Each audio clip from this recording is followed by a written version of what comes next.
right then, ladies and gentlemen, we say hello and welcome to today's guest, Rolf Hainich. Tell us about yourself and your research and writings about augmented reality.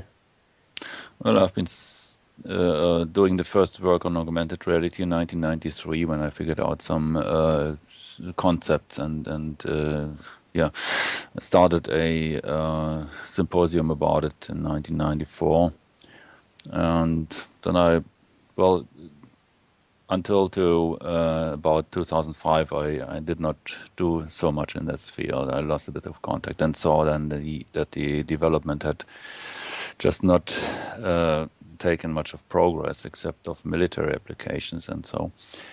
And then I started some papers about it, and it all compiled to a book finally that appeared in 2006 and had some updates and extensions until 2009 when the third edition came out.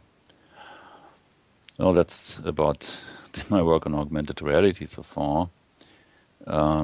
There's some other things, of course, happening in between. I have a web page for the book where I add new items and ideas, and there's also a book about displays that I co-authored, and where a extensive chapter about near eye displays is included, which also extends a bit the ideas that I had expressed in my book. The book is called, the other book, the augmented reality book, is called The End of Hardware, I should mention.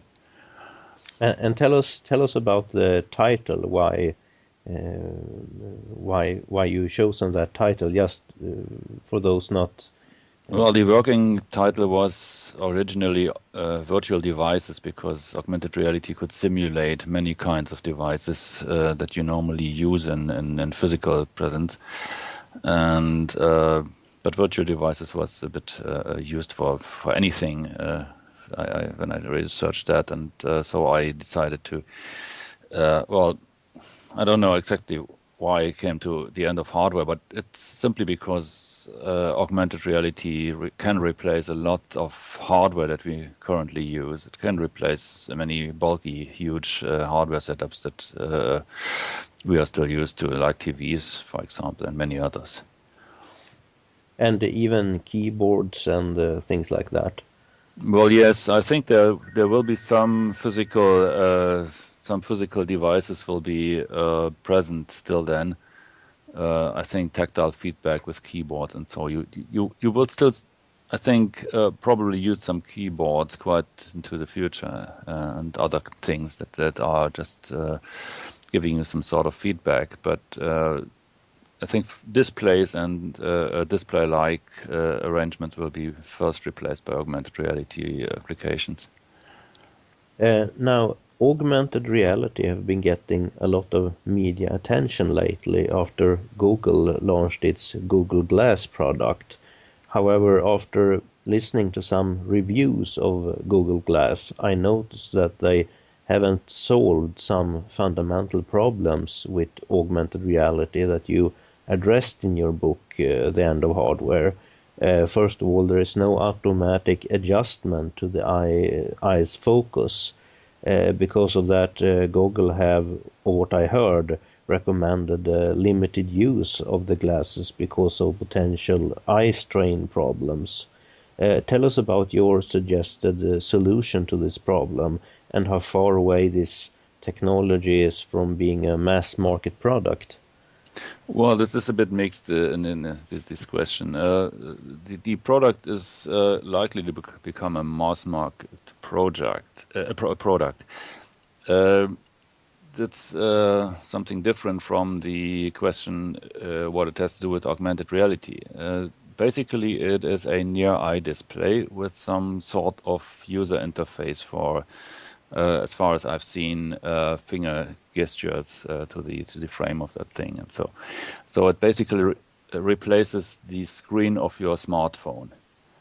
The problem with current smartphone applications is that you have to carry the smartphone, hold it in front of your sight, and No, it's just not really very useful for the even for the most basic augmented reality applications. So you need a display that is just not uh, just occupying your hands, so to say, and you need something that keeps you just without a necessity of carrying this thing and manipulating it. And so there is a basic user interface in the frame of these Google Glasses, which is almost very similar to the touchscreen of a smartphone.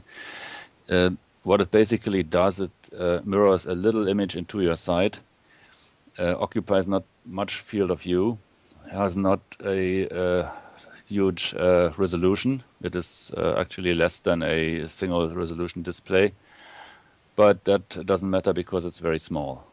And so the applications are still limited. Think of it as an instrument or a screen, a remote screen that you're looking at and that displays information.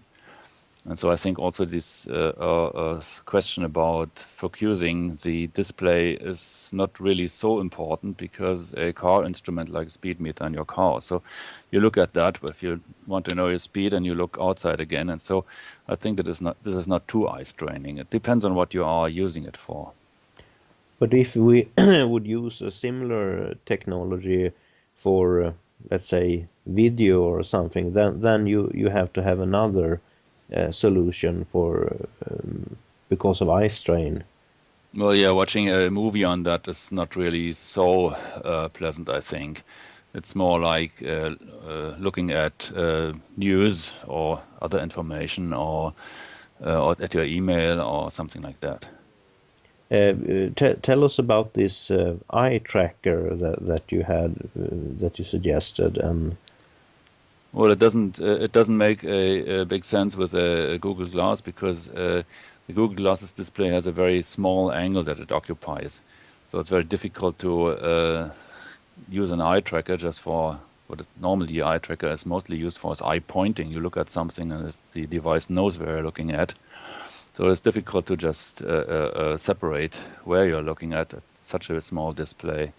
The eye tracker comes into use when you have a larger field of view occupied by the system, and you use your eye for interactions. So you can look at some virtual things, at real things, and so on, and the device would actually make some sense of what you are looking at, and maybe other things combined with it, just like finger pointing gestures and speech or anything else. So I think the eye tracker, just for people who are not familiar with it, the eye tracker is just a little camera system that looks at your eye and tries to determine where you are looking at, which direction. That's it. yes, and that would also affect the projector that you suggested in your book.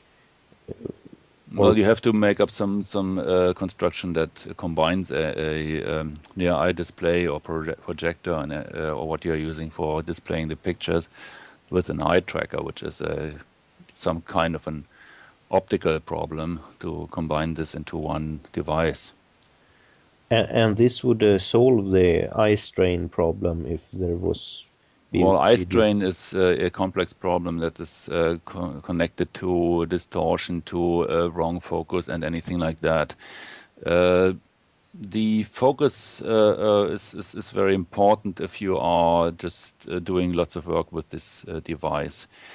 And an eye tracker could just determine where you're looking at, could optimize the display of virtual images, and could perhaps also determine the distance of what you are looking at and adjust the display focus-wise. So it could relieve some eye strain, yes.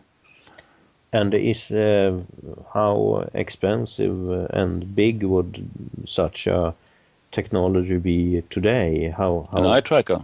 Yeah, It's not an expensive technology. You can currently integrate an eye tracker right into a camera chip. There have been some developments like this. And if you just want to construct an eye tracker yourself, I mean, there are students doing this, doing their own eye trackers. The problem is that what you can buy currently is all for scientific research from some specialized companies, and it's single device is pretty expensive, but it is not such a huge effort. And say if Google wanted to integrate an eye tracker there, it would be a very cheap device if it makes sense. There have been cameras using eye trackers in the viewfinder just decades ago, and so it's not such a big problem. And this coordinating the eye tracker with the glass and or projector to the eye, that wouldn't.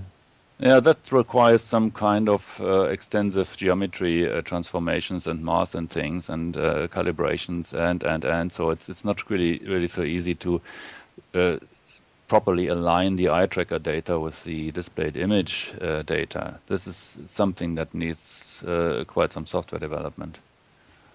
If we assume that the augmented reality glasses would exchange data automatically between each other in a peer-to-peer way, a lot of things could be possible, like constant updates about best price, available parking space, local weather, you name it.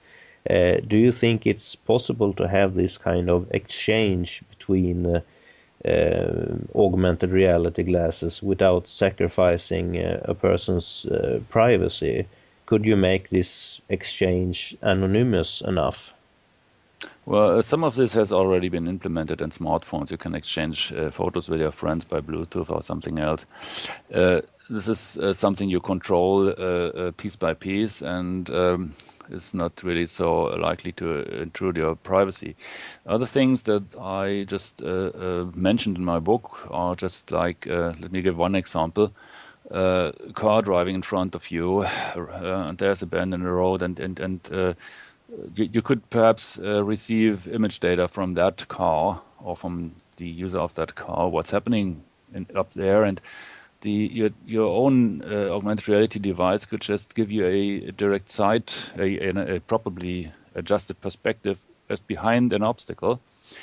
In that case, I would say getting the data directly from the augmented reality glasses of someone else is a bit of a privacy problem, because you can perhaps track something that he does and make a profile of it and. If you use a car camera, maybe the car has a camera built in and there are some standards about car cameras, it's not really such a big problem. But there have to be several limitations, of course. You cannot just log into a car camera, say, of somebody on the other side of the globe and just then combine it with other data to get into the guy's privacy and something like that. So it's becoming a bit complicated.